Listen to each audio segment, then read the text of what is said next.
مقتل۔ السلام علیکم، اللہم صلی علی محمد و آل محمد، سلام و محمد مصطفیٰ صلی اللہ علیہ وآلہ وسلم اور ان کے اہل خانہ پر۔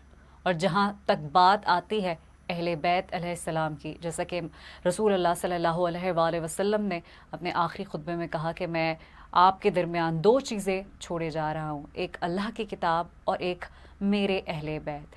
اللہ رسول کریم صلی اللہ علیہ وآلہ وسلم نے فرمایا کہ میں اجر رسالت کچھ نہیں چاہتا ماں سوائے اس کے کہ تم میرے اہل بیت سے محبت کرو۔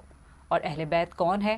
پنجتن پاک، جناب فاطمۃ الزہرا سلام اللہ علیہ، جناب حضرت امام علی علیہ السلام ابن ابی طالب علیہ السلام، حضرت امام حسن علیہ السلام، حضرت امام حسین علیہ السلام، اور ان دونوں شہزادوں کی اولادیں، اور پھر آگے امامت تک جو سلسلہ چلا ہے وہ تمام، جنہیں 14 معصومین کہا جاتا ہے، وہ ان اہل بیت میں آتے ہیں۔ لیکن سوال یہی پیدا ہوتا ہے کہ اسلام کی بقا کے لیے جو قربانی امام حسین علیہ السلام نے دی، ان کے اصحاب نے دی، ان کے اہل خانہ نے دی، کیا اس قربانی سے آج ہم اپنے اس معاشرے کی جو بگڑی ہوئی شکل ہے اس کو کیسے صحیح کر سکتے ہیں؟ امام حسین کی قربانی، ان کی شہادت ہمیں کس طرف نشاندہی کر رہی ہے؟ کیا آج بھی ہم حق اور باطل کو پہچاننے سے انکار کرتے ہیں، یا آج بھی ہمارے معاشرے میں یزید جیسے بہت کردار ہیں؟ جیسا کہ امام حسین علیہ السلام نے خود فرمایا، ان کا ارشاد پاک ہے، وہ کہتے ہیں کہ میری جنگ یزید سے نہیں بلکہ ہر اس انسان سے ہے جس کا یزیدی کردار ہے۔ پوری دنیا میں غم امام حسین علیہ السلام بہت جوش اور جذبے کے ساتھ، پوری عقیدت و احترام کے ساتھ منایا جا رہا ہے۔ عزاداران حسین مجلس اور جلوسوں کا سلسلہ بڑی عقیدت کے ساتھ جاری و ساری رکھے ہوئے ہیں۔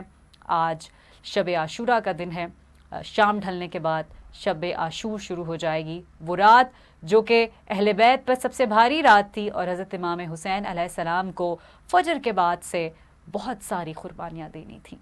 اکیلے امام حسین دشت کربلا میں اپنے تمام اہل خانہ کے ساتھ انہوں نے جس اثار اور قربانی کا مظاہرہ کیا وہ رہتی دنیا تک قائم رہے گا۔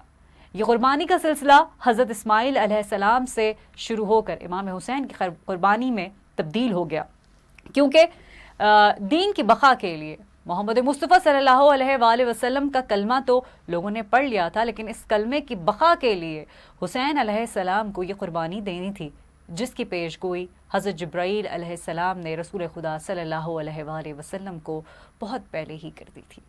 حضرت امام حسین علیہ السلام جنت کے شہزادے ہیں، نوجوانوں کے سردار ہیں جنت میں، اور کیا شان ہے رسول کریم صلی اللہ علیہ وآلہ وسلم کے نواسے کی کہ کس شان سے وہ مدینے سے رخصت ہوئے ہیں، اور کس طرح سے انہوں نے پورا کربلا کا یہ سفر طے کر کے آج شب عاشور کی رات تک جس طرح سے انہوں نے اپنے خاندان، اپنے رفقا، اپنے ساتھیوں اور اپنے اصحاب کو لے کر چلے ہیں، کل شہادت کا درجہ پائیں گے، اور جس طرح سے اس کربلا کی تاریخ کو انہوں نے رقم کیا ہے، عقل حیران ہے، اور کیا مثال ہے جس پر ہر آنکھ اشکبار ہے، اور یہ غم کبھی کم نہیں ہوگا۔ اس پر ہم بات کر لیتے ہیں۔ ہمارے ساتھ موجود ہیں اہل سنت مکتبہ فکر سے تعلق رکھتے ہیں مولانا امجد چشتی صاحب۔ بہت بہت شکریہ مولانا صاحب آپ کا۔ السلام علیکم۔ وعلیکم السلام۔ مولانا امجد صاحب، آج ہم یہ دیکھتے ہیں کہ کربلا کا جو واقعہ ہے اس میں قربانی بھی ہے، اثار بھی ہے، پھر ہم یہ دیکھتے ہیں کہ ایک جہاد کا ایک بڑا مقصد اس کے پیچھے چھپا ہوا تھا۔ آپ اس پورے واقعہ کرب و بلا کو کس طرح سے دیکھتے ہیں، اور جو حضرت امام حسین علیہ السلام کا موٹو تھا کہ حق پر اٹل رہنا ہے اور باطل کے سامنے کسی طور نہیں جھکنا ہے؟ الحمدللہ رب العالمین والصلاة والسلام علی سید الانبیاء والمرسلین۔ حضرت امام حسین رضی اللہ تعالی عنہ نے جو قربانی دی بہت بڑی قربانی تھی، اور یہ حق اور باطل کے درمیان ایک بہت بڑا معرکہ تھا، اور آپ نے یہ بات ثابت کی اپنی جان دے کر کہ کبھی باطل کے آگے سر نہ جھکائیں۔ مسلمان اپنی جان دے سکتا ہے، اپنا سر کٹوا سکتا ہے، لیکن باطل کے آگے سر نہیں جھکا سکتا۔ نہ صرف کہ آپ خود بلکہ آپ کے تمام خاندان نے جامع شہادت نوش فرمایا۔ اب یہ دیکھیے کہ حضرت امام حسین رضی اللہ تعالیٰ عنہ کوئی معمولی شخصیت کے مالک نہیں ہیں. آپ حضور صلی اللہ علیہ وسلم کے لاڈلے اور جنت کے پیارے سردار. نوازے ہیں. بالکل. آپ وہ ہیں کہ جن کو سرکار دو عالم صلی اللہ علیہ وسلم انتہائی محبوب رکھتے تھے، اور یہاں تک کہ آپ فرماتے تھے کہ اے اللہ مجھے ان سے بہت پیار ہے، میں انہیں بہت محبوب رکھتا ہوں، اے اللہ تو بھی انہیں محبوب رکھ، تو بھی ان سے پیار کر. اور پھر اس بارے میں تاریخ کی کتابیں گواہ ہیں، احادیث گواہ ہیں کہ جو مراتب، جو شان، جو مقام ان نوازوں کا ہے، امام حسین رضی اللہ تعالی عنہ کا ہے، وہ کسی اور کا نہیں. یہ وہ ہستی ہے کہ جن کے لیے سرکار دو عالم صلی اللہ علیہ وسلم کی آنکھوں میں آنسو آئے. اور یہاں میں ایک بات اور واضح کرتا چلوں کہ ہمارے ہاں اہل سنت مکتبہ فکر میں بھی غم حسین میں رونا سنت ہے.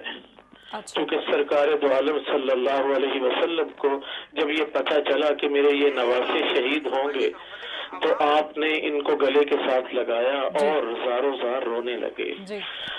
تو سرکار دو عالم صلی اللہ علیہ وسلم جن کے لیے روئیں ان کے لیے ہم نہ روئیں، یہ کیسے ہو سکتا ہے؟ یہ تو ان کی سنت ہے اور اس پہ عمل کرنا چاہیے.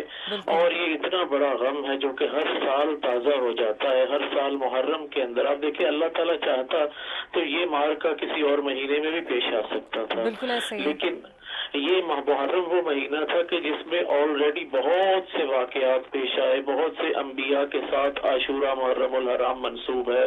جیسے حضرت نوح علیہ السلام کی کشتی کوہ جودی پہ 10 محرم کو یوم عاشور کو، اسی طرح آدم علیہ السلام کی پیدائش ہوئی، اور پھر حضرت عیسیٰ علیہ السلام کی پیدائش ہے، موسیٰ علیہ السلام کو فرعون سے نجات ملی، ابراہیم علیہ السلام پر آگ گلزار ہوئی. تو اس طرح کے تمام واقعات جو ہیں وہ 10 محرم الحرام سے یوم عاشور سے منسوب ہیں. لیکن ان سب سے ہٹ کے سب سے بڑا واقعہ، سب سے دردناک واقعہ، سب سے المناک واقعہ جو ہے وہ شہادت حسین ہے، اور حضور صلی اللہ علیہ وسلم کے خاندان کی غمناک شہادتیں ہیں. اور نہ صرف ان کی شہادتیں ہوئی بلکہ ان کی میتوں کے ساتھ بے حرمتی کی گئی، ان کو روندا گیا. ان میں بچے بھی شامل تھے، ان میں خواتین بھی تھی، ان میں بیمار بھی تھے. اور رسول اللہ صلی اللہ علیہ وسلم کے وہ پیارے نواسے جن کی گردن کو حضور چومتے تھے، اس گردن کو کاٹ دیا گیا. اب دیکھیں اس سے بڑا اور سانحہ کیا ہو سکتا ہے؟ عالم اسلام میں اس سے بڑا کوئی اور سانحہ ہے ہی نہیں.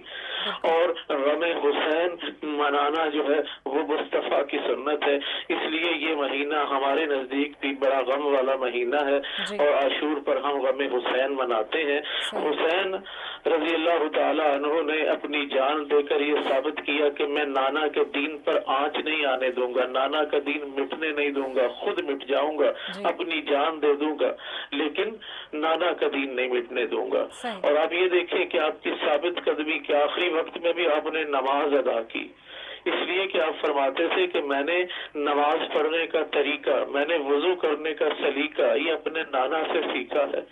اور اس کا اثر یہ ہے کہ آپ نے آخری وقت پہ بھی نماز نہیں چھوڑی، آخری وقت بھی آپ نے نماز ادا کی، اور تلاوت قرآن کرتے ہوئے اس دنیا سے رخصت ہوئے. اور جب آپ اس دنیا سے رخصت ہو رہے تھے تو آپ کا سر سجدے میں تھا، اور سجدہ مقام اعلیٰ کہلاتا ہے کہ جب انسان سجدے میں ہوتا ہے تو اس کا سر اللہ کے پاؤں کے اندر ہوتا ہے. تو اللہ کے قدموں میں ان کا سر تھا جس وقت انہوں نے اپنی جان اللہ کے سپرد کی. اور وہ لوگ جنہوں نے یہ گناونے ظلم کیے، جنہوں نے یہ عظیم سانحے میں پیش رہے، جنہوں نے اپنی عاقبت تباہ کی، وہ تباہ و برباد ہوئے، دنیا نے انہیں دیکھا. اور حسین آج بھی زندہ ہے، حسین آج بھی موجود ہے. حسین کا مقام و مرتبہ اتنا اونچا ہے کہ آج بھی ساری دنیا ان کا غم مناتی ہے. اور تمام مسلمان، آپ مسالک سے الگ ہو کے بالاتر ہو کے سوچے تو تمام مسلمان جو ہے وہ ان سے محبت رکھتے ہیں. اور ہمارا ایمان ہے کہ جس دل میں حسین کی محبت نہیں وہ مسلمان ہی نہیں. بالکل چشتی صاحب نے بہت بجا فرمایا.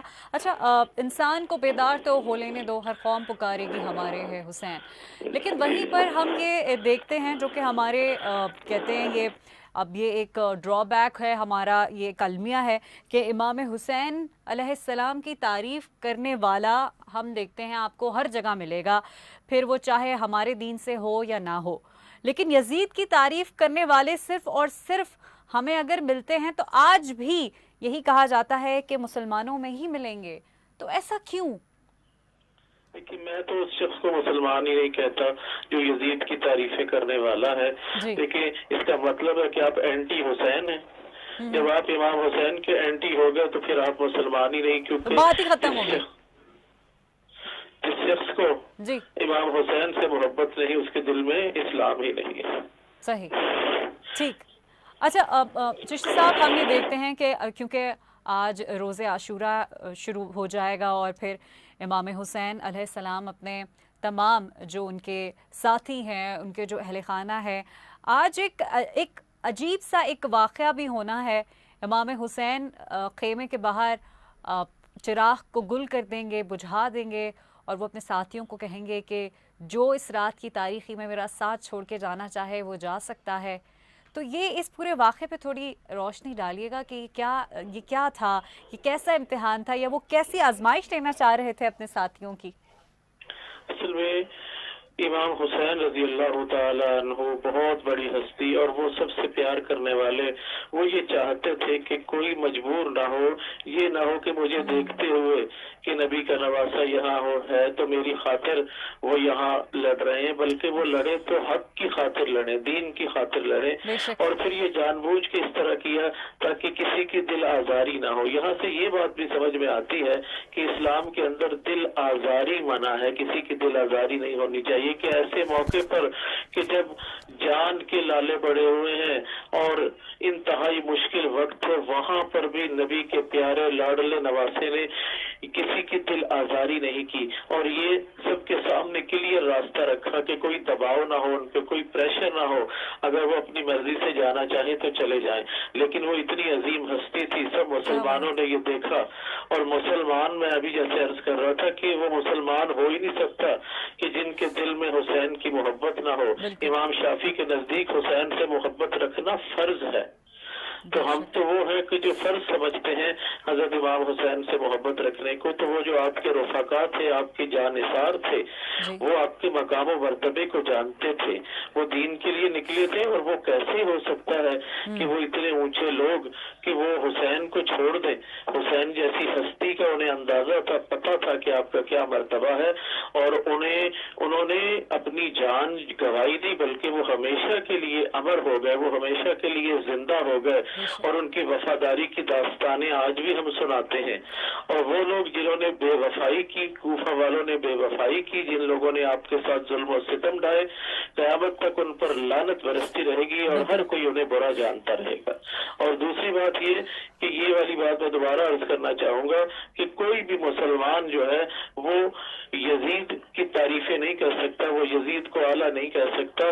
وہ ہمیشہ امام حسین رضی اللہ تعالیٰ عنہ کی تعریف کرے گا اور یزید کو برا کہے گا. جو یزید کی تعریف کرے، جو یزید کو اچھا کہے، وہ مسلمان ہو ہی نہیں سکتا.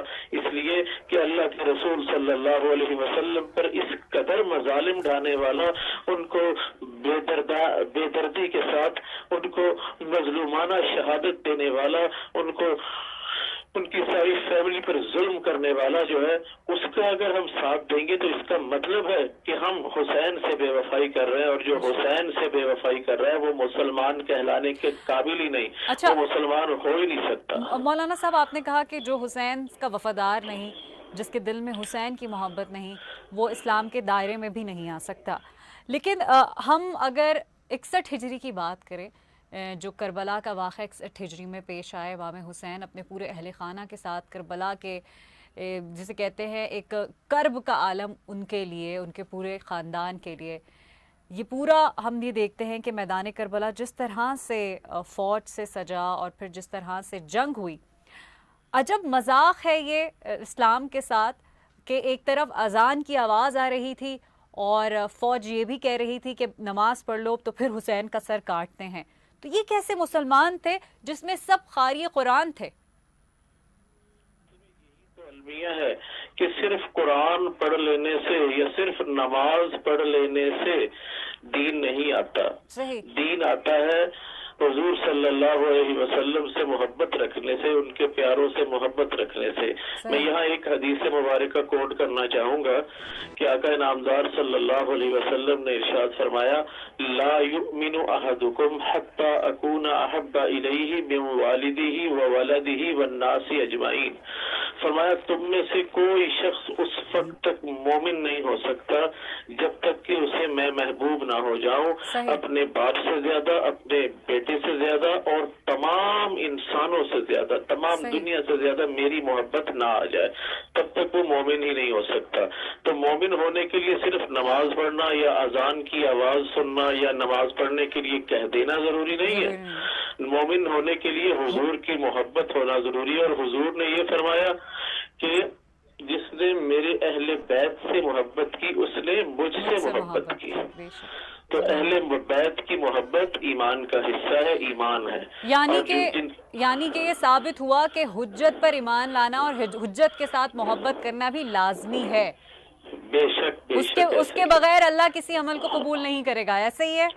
ایسا ہی ہے. بہت بہت شکریہ، بہت بہت شکریہ. مولانا محمد امجد چشتی صاحب ہمارے ساتھ موجود تھے، اور اگر اس کا تھوڑا سا ہم احاطہ کرتے ہیں اور اس پہ تھوڑی اور بات کرتے ہیں کہ جب اللہ نے ابلیس سے کہا کہ تم حضرت ابراہیم کو سجدہ کرو، تو ابلیس نے کہا کہ میرے پاس 60-100,000 سال، میرے غالباً اگر میں غلطی کر رہی ہوں ایک تعداد بتانے میں، تو وہ سب سے افضل فرشتہ جس نے بہت سجدے کیے، جس نے بہت عبادت کی، اور اس کے بعد بھی اللہ نے اس کو جنت سے باہر نکال دیا اور کہا کہ تم ہمیشہ اب میرے لیے شیطان مردود ہی رہو گے. اور اس شیطان نے چیلنج بھی کیا اللہ کو کہ ٹھیک ہے میں آپ کے راستے پر ہی بیٹھ کر آپ کے بندوں کو بہکاؤں گا. اللہ نے ایسا کیوں کیا؟ اس میں کیونکہ ہمارے لیے قرآن ایک مشاہدے کی کتاب ہے، اس میں ہم تحقیق کر سکتے ہیں، اور جو تفسیر ہے وہ تفسیر ہمیں یہی بتاتی ہے، عقل شعور رکھنے والے لوگوں کو یہی میسج دیتی ہے کہ اگر اللہ، کیونکہ وہ بھی پہلا منکر تھا ابلیس، اور اللہ اپنی حجت کا پہلا اعلان کر رہے تھے، تو پہلے منکر کو باہر نکالنا ضروری تھا تاکہ دنیا کو یہ بات پتہ چل سکے کہ صرف عبادت، نماز پڑھنے اور سجدے کرنے سے کچھ نہیں ہوگا، بلکہ رب تعالیٰ جس کی ماننے کو کہہ رہا ہے اور جس کو ماننے کو کہہ رہا ہے اس کو پورا کریں گے تو ہی آپ اللہ کو پوری طریقے سے اون کر سکتے ہیں.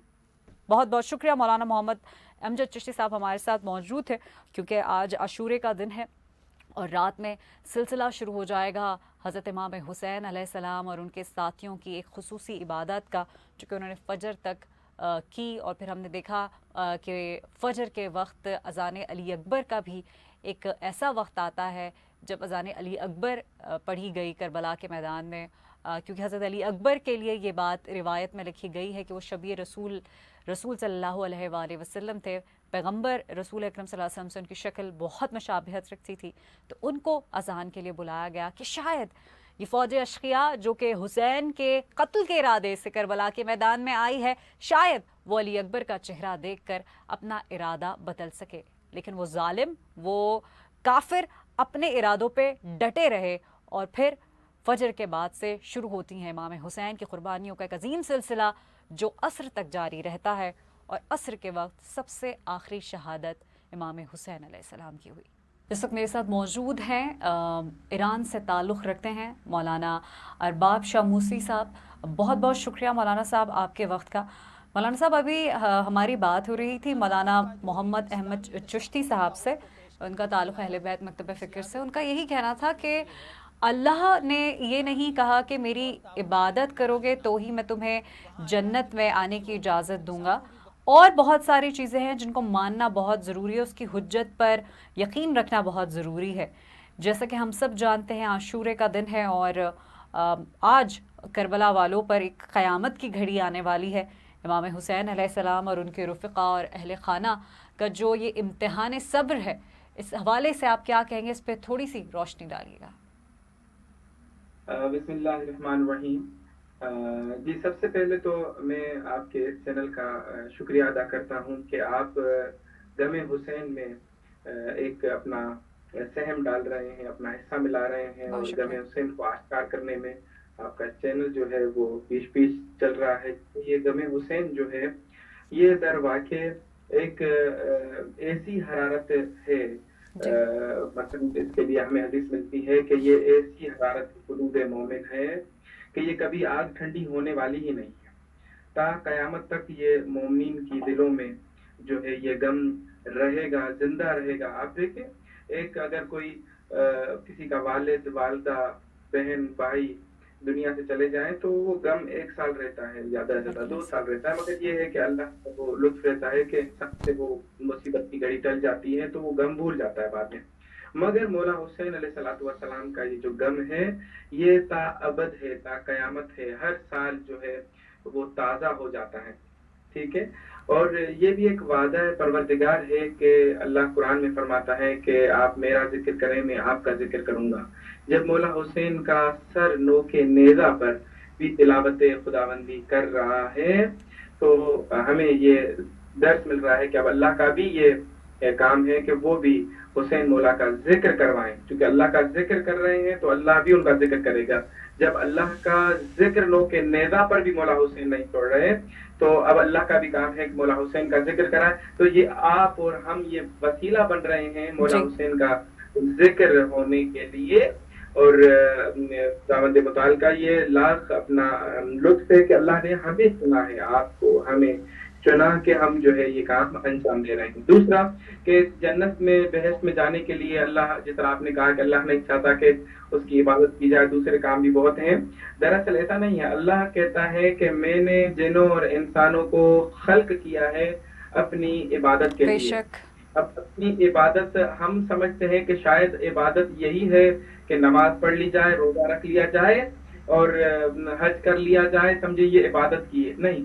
اللہ جو قرآن مجید میں فرما رہا ہے کہ میں نے خلق کیا ہے اپنی بندگی کے، بندگی کہتے ہیں، عبد کہتے ہیں عربی میں غلام کو۔ اب جو غلام ہوتا ہے، ہم اللہ چاہتا ہے کہ ہم اللہ کے عبد بنے، اللہ کے غلام بنے۔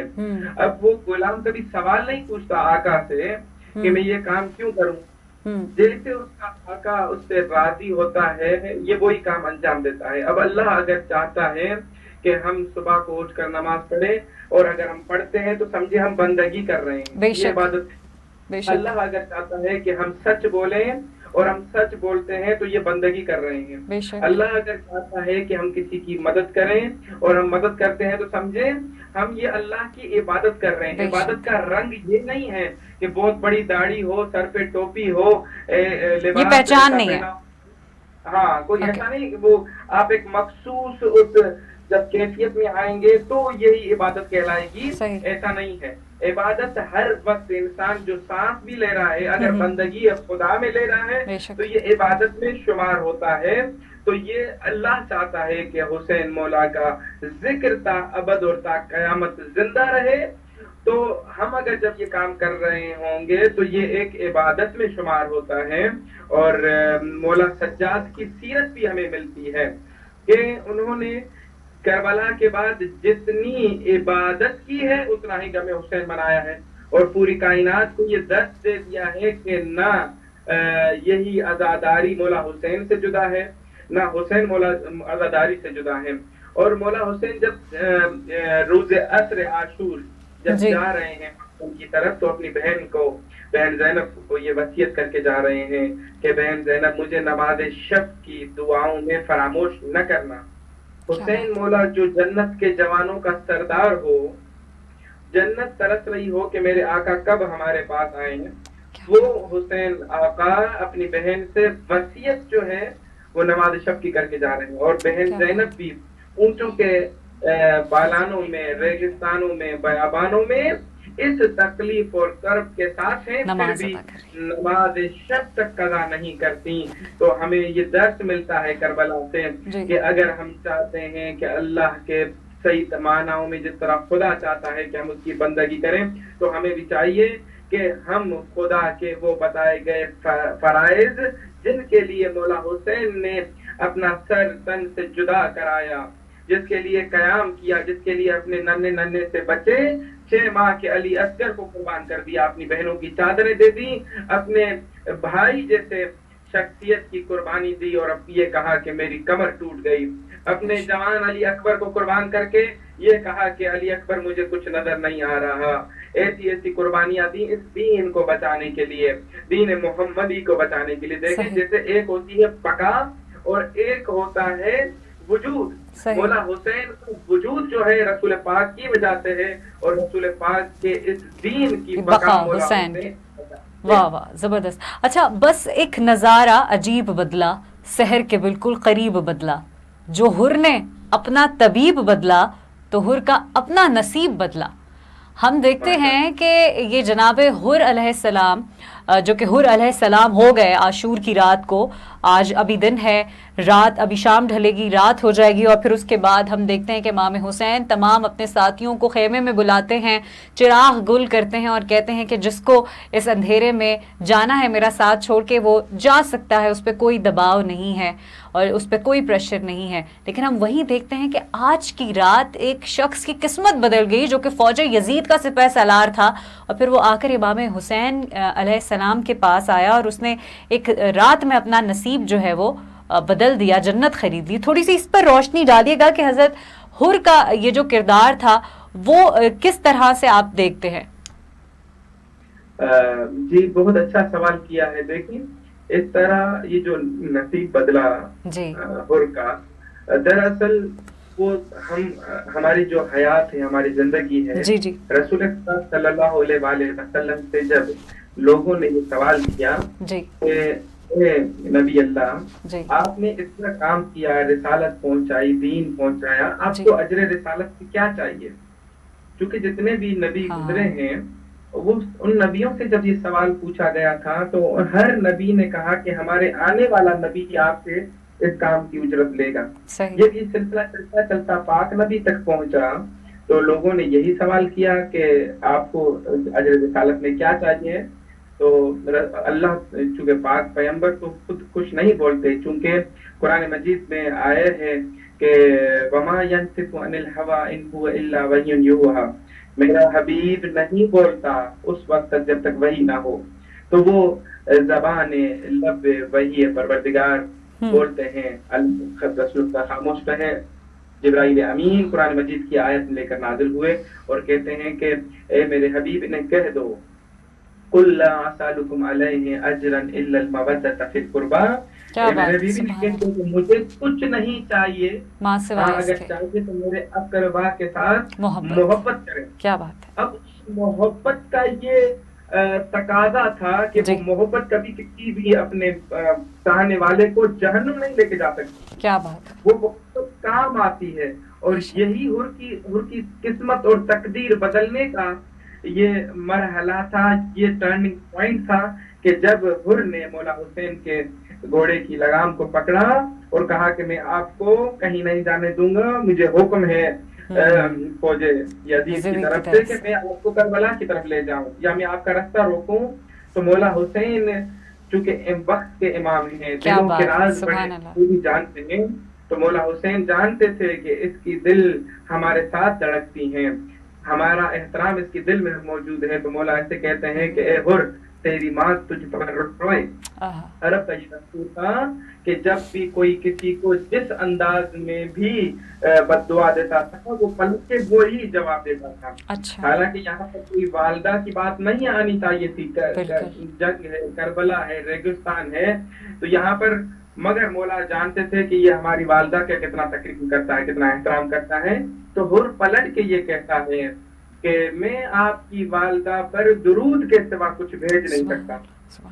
اور اس ایک فکرے نے حر کو علیہ السلام بنا دیا. کیا بات. اور کھا چکا تھا مولا حسین کے ان الفاظات کی, اور مولا حسین نے اس پر احسان بھی کیا کہ اس کی پوری فوج کو بھی پانی پلایا, اس کے جانوروں کو پانی پلایا.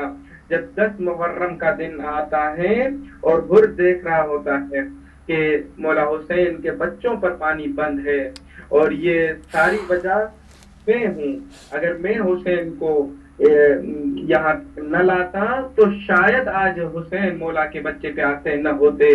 بس یہ اس قرب کی حالت میں پوری رات سو نہیں سکا. صبح کے وقت جو ہے یہ چاہتا ہے کہ میں جاؤں, اپنے بھائی کو لیا, اپنے بیٹے کو لیا, اپنے غلام کو لیا, مولا کی بارگاہ میں آتے ہیں اور جیسے ہی آگے بڑھ کے مولا عباس انہیں روکتے ہیں تو یہ کہتے ہیں مولا عباس سے کہ آپ جو ہیں ہمارے بیچ میں ایک کام انجام دیں کہ ہمارے سفارشی بن کر چلیں مولا حسین کے پاس اور انہیں کہیں کہ ہمیں معاف کر دیں، ہماری بہت بڑی خطا ہے۔ مولا عباس کہتے ہیں کہ تمہیں پتہ نہیں، تم کائنات کے سب سے بڑے کریم امام کی بارگاہ میں جا رہے ہو، وہ یقیناً آپ کو معاف کریں گے۔ جیسے ہی حضور پہنچتا ہے مولا حسین کے سامنے تو اپنے چہرے کو مولا کے قدموں میں گرا دیتے ہیں اور فرماتا ہے کہ کائنات کا سب سے بڑا مجرم آج آپ کے قدموں میں پڑا ہے، مولا مجھے معاف کریں۔ وہ میں ہی تھا کہ جس نے آپ کو اس حالت میں پہنچایا ہے۔ تو اس حالت میں بی بی زینب کی طرف سے بھی یہ ایک جو ہے بچے آتے ہیں اور آ کر حر کو سلام بھیجتے ہیں، کہتے ہیں کہ چچا حر اما زینب نے آپ کو سلام بھیجا ہے۔ سبحان اللہ۔ یہ ہاتھ میں سر میں ڈال کے کہتا ہے کہ یہ کیسا وقت آل محمد پر آ گیا کہ نسی زادیاں ہم جیسے نوکروں کو سلام کریں۔ بی بی نے یہ کہلوا کے بھیج کہ اور تم ہمارے مہمان ہو اور معاف کرنا، ہمارے پاس کچھ نہیں ہے، نہ پانی ہے نہ کھانا ہے کہ تو آپ کی ضیافت کر سکیں، مگر آپ سے وعدہ یہ کرتے ہیں کہ روز محشر ہم اپنے نانا سے کہیں گے کہ آپ کی عالیشان دعوت کریں، کیونکہ آپ ظلم و ستم کو چھوڑ کے آپ نور کی آئے ہیں، آپ جہالت کو چھوڑ کے علم کی طرف آئے ہیں، آپ ایک یزید کو چھوڑ کے حسینیت کی طرف آئے ہیں، باطل کو چھوڑ کے حق کی طرف آئے ہیں۔ اچھا مولانا صاحب، یزید کی ہم 3 سالہ حکومت کی اگر بات کریں تو یزید کی حکومت کے 3 سال رہے، تینوں سال میں واقعات پیش آئے۔ پہلے سال میں نبی کریم کے نواسے امام حسین کو شہید کر دیا، دوسرا سال ہم دیکھتے ہیں تو مدینے پر حملہ کیا، اور تیسرے سال بھی ہم یہ دیکھتے ہیں کہ مسلمانوں کا جو قبلہ ہے خانہ کعبہ اس میں آگ لگا دی گئی اور نہ کوئی وحی آئی نہ کچھ ہوا اور اعلان کر دیا گیا۔ تو اس پہ تھوڑی روشنی ڈالیے گا کہ یزید کی حکومت کا جو مقصد تھا وہ صرف قتل حسین تھا یا اس کے ارادے اور بھی بہت زیادہ آگے تک تھے، اس نے آگے تک دیکھا ہوا تھا؟ جی دیکھیں، اس سوال کو سمجھنے کے لیے ہمیں کلی طور پر مولا حسین کا یہ حرف جب وہ گھر سے نکلتے ہیں یا مکہ چھوڑ کے کربلا کی طرف آتے ہیں تو وہ ایک جملہ کہتے ہیں کہ میں اصلاح امت جدی کے لیے نکل رہا ہوں۔ تو بات یہ تھی کہ لوگ اس وقت نماز بھی پڑھ رہے تھے، روزہ بھی رکھ رہے تھے، حج بھی کر رہے تھے، جہاد بھی کر رہے تھے، زکوٰۃ بھی دے رہے تھے، ہر نیک کام انجام دے رہے تھے، تو امت کی اصلاح کی ضرورت تو نہیں ہے۔ یہ تو چند لوگ، یزید اور یزید کے کچھ کارندے، سب کو گنا جائے تو 100-200 سے زیادہ لوگ نہیں ہیں۔ اگر امام حسین نے کہنا تھا تو یہ کہنا چاہیے تھا کہ میں یزید اور اس کے کارندوں کی اصلاح کے لیے نکل رہا ہوں، یا بنی امیہ کی اصلاح کے لیے نکل رہا ہوں۔ صحیح۔ پر امام نے جملہ الگ کہا کہ میں اپنے نانا کی امت کی اصلاح کے لیے نکل رہا ہوں۔ اب اس بات سے سمجھنا ہمیں یہ چاہیے کہ ایسا کیوں کہا۔ یہ وہ حسین ہے کہ جس کے لیے رسول پاک فرماتے ہیں کہ حسین منی و انا من الحسین، حسین مجھ سے ہے میں حسین سے ہوں۔ اب ایک نانے سے نواسا تو ہو سکتا ہے مگر نواسے سے نانا کیسے؟ یہ وہی بات ہے کہ جب اگر نانا وما ينطق عن الهوى کا مصداق ہے تو نواسا بھی اس چیز کا مصداق ہے، جو کچھ کہہ رہے ہیں سمجھے وہ اللہ کی طرف سے کہہ رہے ہیں۔ تو جب امت کی اصلاح کرنے کے لیے نکلے تو بتانا یہ چاہ رہے تھے کہ جب بھی کبھی کوئی ایسا ظالم سامنے آ جائے تو امت کو چاہیے کہ وہ ان کے خلاف اٹھ کھڑے ہوں، وہ خاموش نہ بیٹھیں۔ اب ایک یزید کو اگر قتل کرتے تو فائدہ کیا تھا؟ یزید کے اگر 2-4 کارندوں کو امام قتل کر دیتے تو کیا فائدہ ہوتا؟ کچھ نہیں۔ امت کو بتلایا کہ جب بھی کبھی ایسا کوئی ظالم سامنے آئے گا تو آپ سب نے اس کے خلاف آواز کھڑی کرنی ہے، اگر آواز کھڑی نہیں کریں گے تو پھر یہی ہوگا کہ یہی اس طرح کے بدبخت شخص آ کر کہیں گے نہ کوئی وحی آئی، نہ کوئی قرآن اترا، نہ کوئی نبی آیا، یہ بنی ہاشم کا ڈھونگ تھا۔ نعوذ باللہ۔ ظاہر ہے اس چیز کو جب اس طرح کا بدبخت شخص جا کر یہ کہے گا تو پھر حسین جیسے پاک خون کی قربانی ضرور۔ بالکل، اور امام حسین کے تاریخی الفاظ مجھ جیسا تجھ جیسے کی بیعت نہیں کر سکتا، یہ ایک سب سے بڑی مثال ہے کہ حق اور باطل کے راستے میں فرق کرنا امام حسین علیہ السلام نے نہ صرف خود اپنی ذات سے بتایا بلکہ اس میدان جنگ میں وہ صرف اکیلے نہیں آئے بلکہ ساتھ اپنے رفقا کو، اپنے رشتہ داروں کو، اپنے ساتھیوں کو بھی ساتھ میں لے کر آئے، اور یہ سب سے بڑا میسج جاتا ہے امت مسلمہ کے لیے۔ یزید کی 3 سالہ حکومت نے یزید نے کوئی کارنامے انجام نہیں دیے بلکہ اسلام کی ان جڑوں کو اکھاڑنے کے لیے اس نے کوششیں کی جو دین کا ستون مانا جاتا ہے۔ پہلا سال اگر ہم بات کرتے ہیں تو نبی کریم صلی اللہ علیہ وسلم کے نواسے امام حسین علیہ السلام کو شہید کیا اور ان کی خواتین کو قید کیا۔ دوسرے سال کی اگر ہم بات کرتے ہیں تو مدینہ پر حملہ کیا جس میں تقریباً 10,000 افراد کو یزید نے قتل کیا۔ فوج نے جنسی تشدد کر کے 1000 عورتوں کو حاملہ کیا اور مسجد نبوی میں گھوڑے باندھے، اور 3 دن تک مسجد نبوی میں اذان اور نماز نہیں ادا کی جا سکی۔ تیسرا سال مکے پر حملہ کیا اور مسلمانوں کے قبلہ خانہ کعبہ پر آگ لگائی اور اعلان کروا دیا کہ نبوت بنو ہاشم کا ایک ڈونگ تھا اور نہ کوئی وحی آئی تھی اور نہ ہی نعوذ باللہ کوئی فرشتہ آیا تھا۔ تو ایسے بھی قاری قرآن تھے یزید کی فوج میں، اور ایسے بھی کلمہ گو تھے یزید کی فوج میں جنہوں نے اعلان کیا کہ پہلے نماز پڑھتے ہیں اور پھر حسین کا سر قلم کرتے ہیں۔ اس کربلا کے واقعے سے ہم سب کو صرف اور صرف ایک ہی درس ملتا ہے، ایک ہی سبق ملتا ہے آئندہ آنے والی نسلوں کو بھی، اور ہم جو اس ذمہ داری کو ادا کر رہے ہیں، اس غم حسین کے سلسلے کو آگے بڑھا رہے ہیں، ان کا سب سے پہلا فرض یہ ہونا چاہیے کہ جس سجدے کے لیے امام حسین نے اتنی بڑی قربانی دی، ہم اس سجدے کی اہمیت کو سمجھیں اور حق اور باطل میں فرق کرنا سمجھیں۔ اس پلیٹ فارم سے ہم سلام پیش کرتے ہیں حضرت امام حسین علیہ السلام اور ان کے تمام رفقا، اصحاب اور ان کے اہل خانہ کو۔ درمیان لاشوں کے مقتل